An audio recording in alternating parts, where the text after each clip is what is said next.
프랑스의 경우에는요, 카네이션이 별로 달갑지만은 않은 꽃이라고 하는데요. 중국의 경우와는 우리가 생각하는 거랑 조금 다르네요.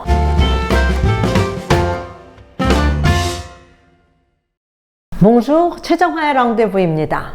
오늘은 아침부터 제가 꽃시장을 다녀와서 그런지요, 꽃에 대한 이야기로부터 시작을 하고 싶어지네요.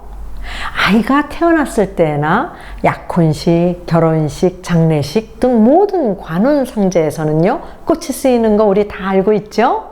또 언제부터인지 생일이라든가 기념할 만한 날에는 우리가 꽃을 주고받는 그러한 풍습이 자리 잡았습니다. 우리나라에서는요, 흰 꽃과 노란 꽃이 조의를 표시할 때 쓰이는 거 여러분들 다 잘 알고 계시죠? 특히 장례식장에 가면 정말 흰색, 노란 꽃 많잖아요. 그런데 미국의 경우에 노란색이라는 거는요, 기쁨, 또 행복, 또 낙관적인 거, 승리, 이렇게 긍정적인 그러한 것을 상징한다고 합니다. 그래서 미국 사람들은요, 전쟁에서 승리를 하고 병사들이 돌아오면은요, 환영을 할 때 거리를 온통 노란색 꽃으로 장식을 하던가 또 노란 리본을 매달았다고 합니다.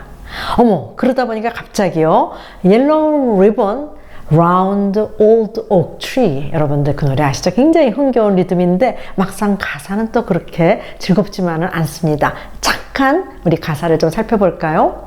당신이 아직도 나를 원한다면 오크 트리, 즉 떡갈나무에다가 노란 리본을 묶어주세요.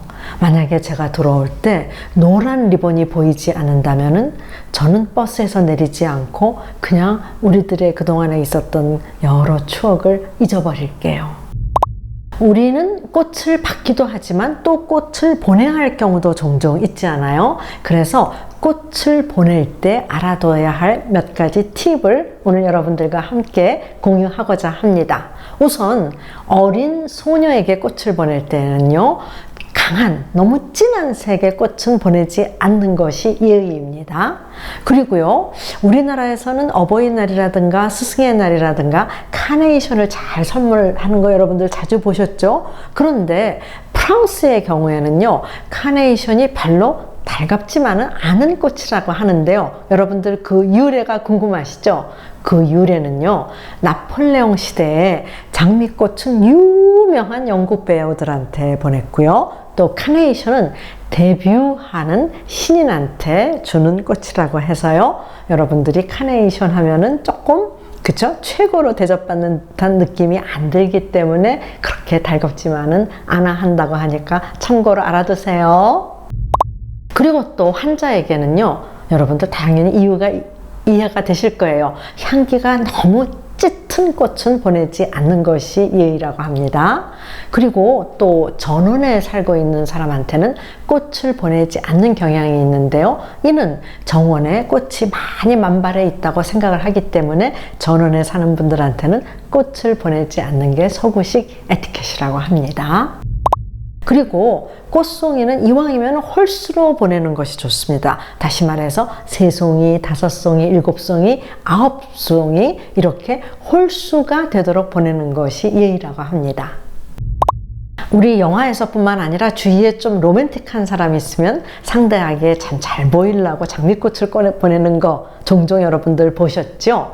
근데 이렇게 사랑을 구애할 때 장미꽃을 보내는 이유를 우리가 잠깐 살펴볼까요? 참 재밌는데요.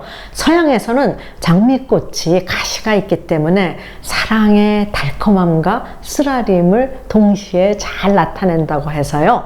특히 그 구애를 할 때에는 장미꽃을 많이 보낸다고 하는 거, 이제 여러분들 그 이유를 쉽게 이해할 수 있죠? 남성이 연인이 아닌 여성한테 장미꽃을 보낼 때에는요, 핑크빛의 장미꽃을 보내는 것이 가장 무난하다고들 얘기합니다. 네, 우리가 꽃을 선물할 때에는요, 남성이 여성에게 혹은 여성이 여성에게 보통 꽃을 선물하는 게 예의이죠. 한번 제가 이런 일이 있었습니다. 제가 대학교 시절에 프랑스 가족을 알고 지냈는데요. 그 이자벨이 어머니랑 같이 그 프랑스로 돌아가게 되었답니다. 그래서 한국에 남은 임기 때문에 아버지만 남았는데요. 딸 생각이 나서 그런지 아버지가 이자벨의 친구들인 저와 저희 친구들을 초청을 했습니다. 그래서 저희는요, 너무 즐겁고 고마운 나머지 아름다운 꽃다발을 준비해서 아버지한테 드렸거든요. 그랬더니 이자벨 아버지가 하는 얘기가 꽃은 남성이 여성한테 주는 거니까 여러분들은 앞으로는 그냥 와도 돼요 하면서 꽃은 특히 서구에서는 남성이 여성한테 준다는 것을 아주 실제적인 상황에서 좋은 설명을 해주셨답니다. 우리 이 기회에 꽃말도 몇 개 같이 알아두도록 해요. 우리가 좋아하는 그 물망초, 절개를 뜻하죠. 영어로도 forget me not, 나를 잊지 말아줘 라고 표현을 합니다. 그 다음에 백합은 순수함을 뜻하고요. 튤립은 진실한 사랑을 뜻하고요. 그 다음에 하얀 장미는 순수한 사랑을, 그 다음에 노란 장미는 부부간의 사랑을, 그 다음에 핑크 장미는 사랑을 맹세하거나 가장 무난하게 쓸 수 있는 장미꽃 색깔은 핑크입니다. 그 다음에 빨간 장미는 열정적인 사랑을 뜻합니다. 네, 우리 조금 전까지 그죠? 장미는 색에 따라서 꽃말이 다른 것을 알 수 있었고요. 그 다음에 우리 아주 동양적인 꽃, 연꽃 궁금하시죠?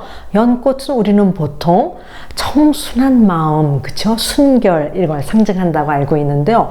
중국의 경우와는 우리가 생각하는 거랑 조금 다르네요. 전설 때문인지 중국에서 연꽃 하면은 소외된 사랑을 뜻한다고 하니까요. 나라마다 꽃말이 다른 것을 우리가 알 수 있죠. 그러면 이제 마지막으로 여러분들이 제일 좋아하는 거, 저는 정말 좋아합니다. 네잎클로바. 네잎클로바는 꽃말이 행운이죠, 여러분들. 우리 오늘 꽃에 대해서 여러 가지 알아보면서요, 에티켓뿐만 아니라 꽃말에 대해서도 많은 새로운 것을 알게 되었는데요. 여러분들 네잎클로바처럼 행운이 듬뿍 가득한 시간이 함께 하기를 늘 바랍니다. 그러면 우리 또 다음에 만나서 재밌는 여러 가지 대해서 알아보도록 해요. 곧 만나요. 아비안토.